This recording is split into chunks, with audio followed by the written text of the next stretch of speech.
Shapes are one of the most important elements on the whiteboard when it comes to structuring content, visualizing processes, or building ideas visually.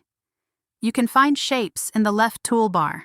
When you click on it, you'll first see the standard shapes like rectangles, circles, or triangles. These are available directly in the quick selection. Simply choose a shape and click anywhere on the board to place it. If you need more options, click on All Shapes. Here you'll find over 1,000 shapes. You can either search for a specific shape or browse through the different categories. Use the small arrow to expand categories, and with the settings icon at the top, you can manage them. Move frequently used categories to the top, or hide the ones you don't need. When inserting shapes, there is a difference between basic shapes and advanced shapes. Basic shapes have no fill color by default, and only a border color. Advanced shapes already come with a fill color and a border color.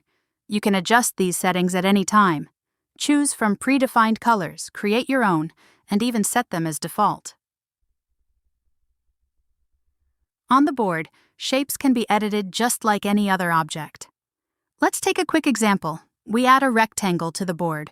Right away, we can start typing inside the shape to describe our content. Next, we choose a fill color to highlight the shape visually. Then, we adjust the border. You can not only change the color, but also the style. For example, solid, dashed, or dotted.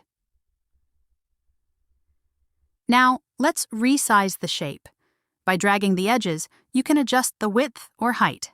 Dragging a corner changes both dimensions at once. If you hold down the Shift key while resizing, the proportions stay the same. This ensures the shape scales evenly and keeps its original form. You can also adjust the opacity of the shape to make it transparent.